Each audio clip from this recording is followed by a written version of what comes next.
DINKY, my most used and my most abused, my most modded tractor. I figured it's time to talk about it.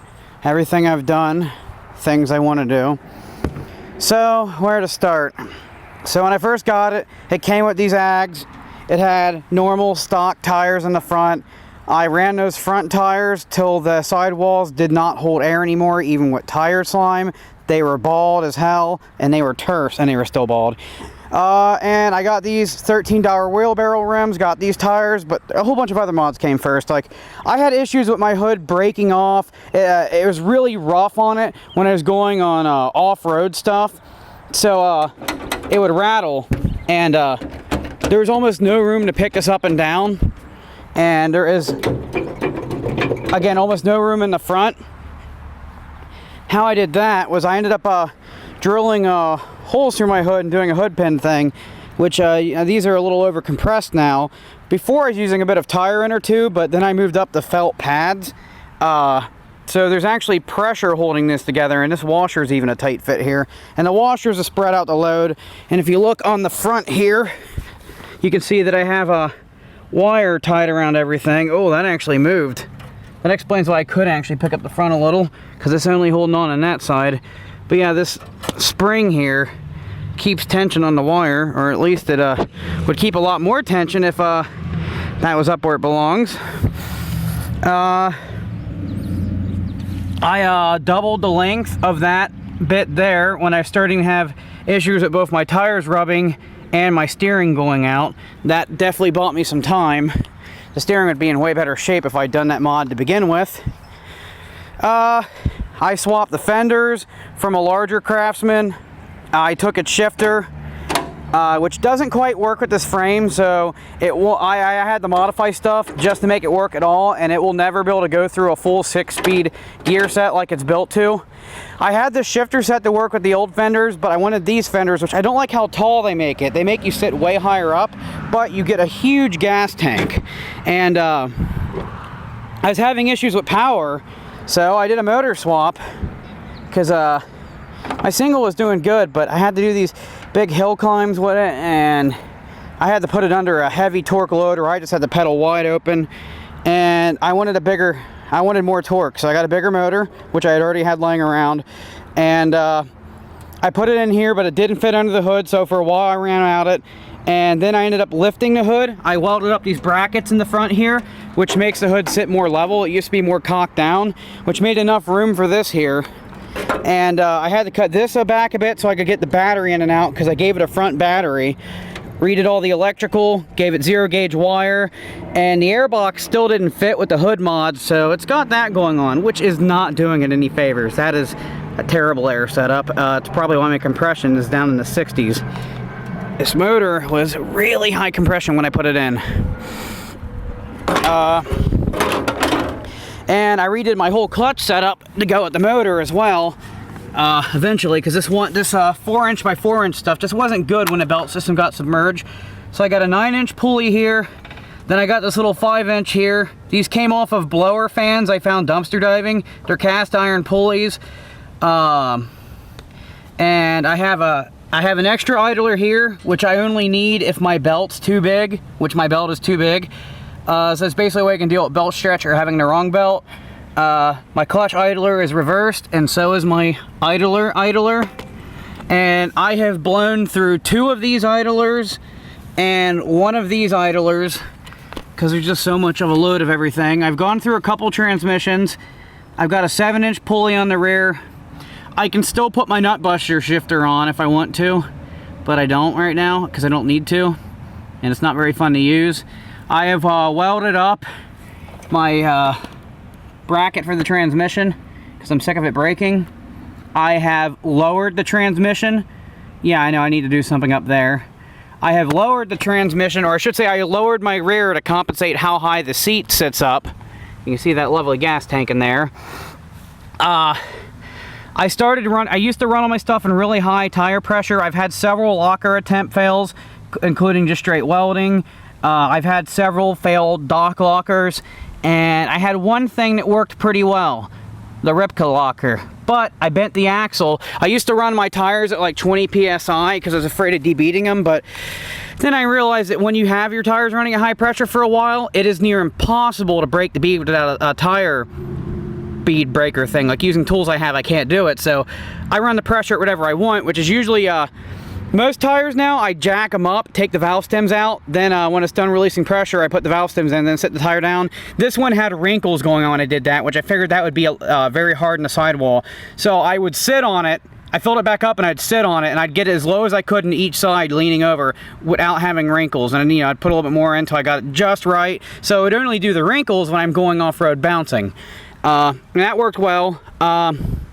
This drive setup and this motor gets a lot of torque to the wheels, and I have literally blown open the rims. And this, I tried welding the rims to the axle and I had an issue with that breaking off, so I did it again. I did my welds much better, and then I have a bit of a helping support thing here, and these make a big difference. In fact, on the other wheel I had them break open, and these washers here made it so it would rock back and forth a little bit, and I had warning to go home. And I was actually able to get some good penetration a second time around. I'm still learning how to weld thick metals on a welder that's not thick enough to do it, not strong enough to do it. And I'm getting them where these thicker welds are starting to stick. And that's part of why I had a failure here, because I used angle ironers way too thick for my axle supports on the Ripka locker, and they failed. They broke. The welds broke, and when they broke, I had the angle iron. I didn't trim up the corner of it, so when it broke, it caught the rim and just twisted and bent everything to hell and back. And the most recent mod, I don't even know if it's been on the video, is I made a rack. And yeah, I did not put any paint or anything on this, and it's starting to show. But yeah, you can see how I did it here. So it was my old bumper. I cut it off because it wasn't straight, and I made this thing straight. And I also learned that my welds don't come out near as well when I'm welding up. And something else I've learned is my welder gives me more inconsistent wire feed speeds when I'm doing things like holding my gun like this. So I'm still learning how to use my crappy welder. And you can see even here, I got some of these crooked, and I tried to make this thing sit as level as I could, and I ended up just taking the angle grinder and shaving little bits off till I got everything to sit as well as I could. And this rack, there might be some imperfections with it, but it is strong because my test for it was bouncing up and down standing on the very end. So yeah, and this came from a clothes rack I found dumpster diving. This came from our old propane grill my dad was going to throw out. This tube steel came from same clothes rack, same clothes rack. This came from that business across the street, which moved to being a different business, and they are throwing out one of these are the shelves from in their stores. So that's where that came from. I probably need to cut these little hooks off so they don't grab things. I was thinking I could bungee cord with them, but I can bungee cord anywhere. This thing is nothing but bungee cord material. And I might end up taking these off at some point and putting one more strip of tube steel from here to here, so it's strong in that respect. Because I mean, look, that's already coming off. These are like held on with paint or something. Yeah, that's not good. Oh, and so right now I'm using an old worn out belt that's probably on Dinky, because Dinky chews belts sometimes, because Dinky's rough. And yeah, this is my to-go kit. We got rope, funnel that screws on the cans, a whole bunch of American sockets, and only American sockets. Nothing on this tractor is metric. Not one thing on this tractor is metric, which is how it should be. And we got this guy here, which all these sockets are from a $10 Tractor Supply kit, except for I got a set of these extenders at Walmart, and this spark plug socket is actually been in the family for a while. That's used to be my great grandpa's before he died. And I got the crappy wrenches I'll probably never use that came with the $10 Tractor Supply wrench kit, and some extra rope just in case I need it. I like to over prepare in that respect. And I plan on having more ammo cans down the road. I don't think this basket's going to be a permanent addition, but You know, unless I find something to take its place, it is going to stay because it's convenient. Because I can store things in it, and if I had a bunch of stuff in it that I wanted to move somewhere, it's just, okay, it's just bam. So that's pretty convenient. And I found this in Goodwill's dumpster, this basket. All in all, Dinky's been a pretty cheap project, and even with the motor running near the end of its life.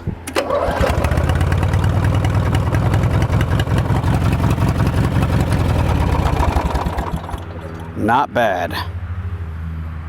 Oh yeah, and that spring here is completely useless. It was being used for holding on a rigged up extra idler, because the idler is there before you see that installment, it was much more rigged up, and that made the idler not wiggle back and forth. But now I have a bigger bolt in it that properly fits everything. It's threaded to the frame, and it's got a stop nut on the other side and a huge stack of washers.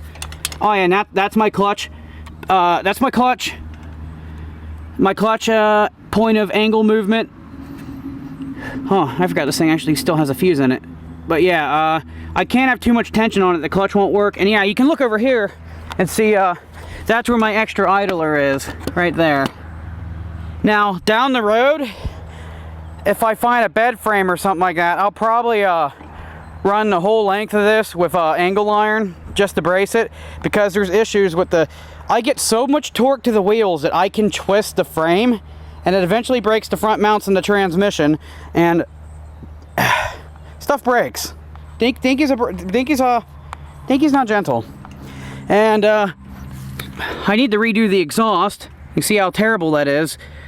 I used to not know how to weld something really thick to something really thin without melting it, so I'd be running on low power and it'd be more like a sloppy glue job. But now I could weld this cast to this pipe, no problems. I could do that now. Oh, and so we got 2 gauges here, and I need to get some filter caps on them, and keep them away from interference in the motor, and caulk the back of them, because I've lost several of these gauges. I still have a few of these laying around. This is a tachometer that works off a proximity sensor, which can be triggered by the flywheel magnet. I've had this working in the past, and this is just a voltmeter, a digital voltmeter, which is kind of nice because you can look at the resting voltage of the battery, and then when the engine's running, if it goes up, you know you're charging. And if you turn the lights on, if the current draw, if the voltage is lower than off, then you're drawing more power than you're putting back in, so you know your battery's dying. Which used to be a real big concern, because Dinky didn't have a rope start for a long time. Then when I got a rope start, it didn't have electric start for a long time. That starter I put on it, I got that over the winter, and it was a new starter. It was over $100, but you know, it was made in America. It was Briggs, so I went for it. And somewhere around I have the little plastic things that go here in the shed, but they're kind of buried under stuff, and I never put them back on. All in all, well, actually, if you're still here, Dinky might be going through some more changes, because I'm in a situation where somebody bought my house, and I have a lease till August 2020, but they're trying to get me to leave like end of this August soon. Like they're trying to like $1,700 go. And yeah, I don't have a license, and I need to get away from here. I don't want to live in another house with my dad, and so I got to save every dollar I can in case I have to leave sooner than I want to, because I'm worried. This guy's being nice about it now, but I'm worried he's going to be a dick and start like trying to find a violation in the lease to get us evicted early, because he can't kick us out unless we violate the lease. But the lease might say something about not having pets, and we got a lot of pets. But you know, our landlord's been pretty chill about that stuff. I don't know if my dad ever got him to change what the lease said or not.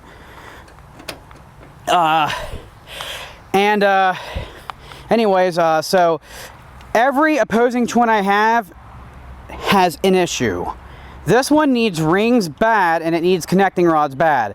My other two don't need connecting rods, but their compression is less to be desired. They're easy to turn past compression, which this motor was really hard to turn past compression when I put it in service. So the other motors, you know, they're not smoking yet, but you know, they probably would be in a couple months of service. Dinky's original motor, which didn't have a lot of power, has great compression. It's really hard to turn past compression. It had a starter that was newly rebuilt when I got it. It's overall in really good shape, but because of it not having the power, I'd have to have the pedal stomped on my 1-to-1 ratio climbing the mountain. My oil would be boiling by the time I got to the top, and every time I got to the top of that mountain, the motor sounded worse and worse and worse, and it got pretty good and knocky. It didn't knock at no low RPMs, but like around 2,500 or so, basically around the RPMs it would run going up the mountain, it would rattle pretty good. And I retired the motor before I blew it up. Now, I was going to look into getting a fancy connecting rod for it and putting it back in service, but I thought a fancy connecting rod would be like, I don't know, 20, 30 bucks. No, they're like more like closer to 200. But yeah, anyways, so every motor needs rings. I need rings per piston. That's 2 pistons, and the more cost-effective thing to do might be to just put Dinky's stock motor in it, get a stock connecting rod, and I could probably get one for like 15 bucks on eBay, I imagine, you know, used. And yeah, I'd have a weaker motor. Dinky wouldn't be near as fun, but it should stop me from breaking stuff left and right. And the motor should hold till I get settled down in a new place down the road. So, and if it don't, I mean, I always can just throw something back in. But yeah, I'm considering going back to Dinky's OG motor. Little 12 horsepower. It's been a while since I rocked a single. And something else that sounds exciting about that is I would like to actually take my full pressure lube Oppie and kind of build it up to the point where I might spend way more money than the motor's worth, just so I can go from having the weak stock motor to not just going back to an Oppie, but going back to an Oppie, if you know what I mean. But yeah, all my other projects, they're not going to be getting much attention anymore. I got to put time towards cleaning up and getting rid of stuff. I really got to downscale. In fact, I'm hoping this weekend to get a couple of push mowers ready to sell. I got a whole bunch of computer stuff. I kind of wish I could just give half of it away, but a lot of that stuff I would only give to a select few amount of people that don't live near me, because I want it to go to people who would really appreciate it and treat it well. The type of thing where, you know, 10 years down the road, that stuff's they're gonna know where it's at and it's gonna be in service.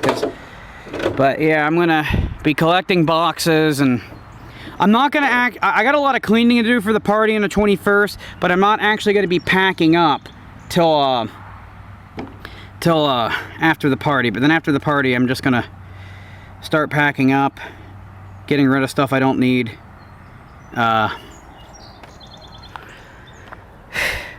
I'm ready for fall as well. It's hot. It still looks nice and beautiful. All the rain we've had's keeping things nice and pretty, but I'm done with the heat.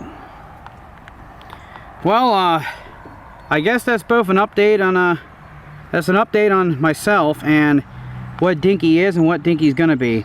Now, the also the Ripco locker I did. I was trying to get. Oh, you are about ripe to come off. I don't know how to get this out, honestly. How do I get this out? Because I can't get... I don't know how to get the lever off here. I wanted to make Dinky a dual throttle setup, but I don't know how to get this lever off. Figured I'd just save it till the motor swap. But I tried getting the throttle off the newer Craftsman, and never did. Well, I think I've held up your time good enough. Now you know the history of Dinky. I'm going to continue to hold up your time as I park it.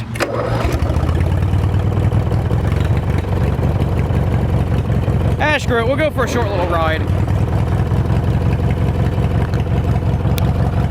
Motor's still got life.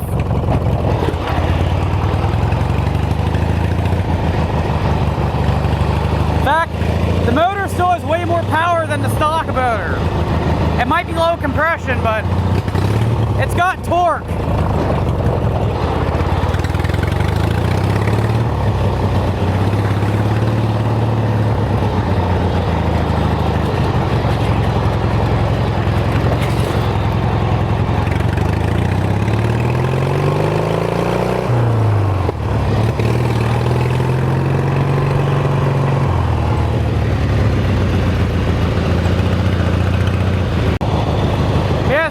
sometimes I think because of the low compression, the motor don't fire right at high RPMs anymore.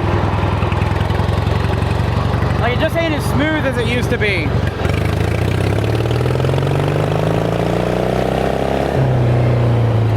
Oh boy, we're gonna hit this curb.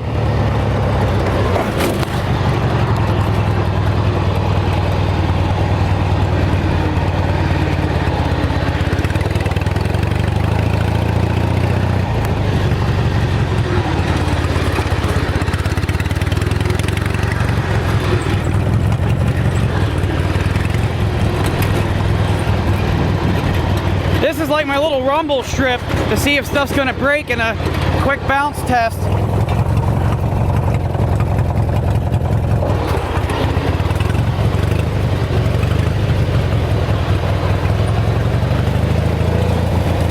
Oh, so wet. Oh, skids.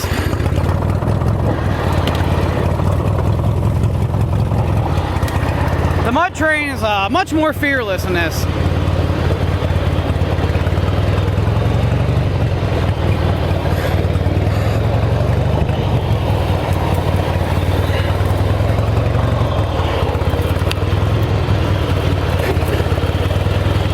I think that's hitting my new added idler.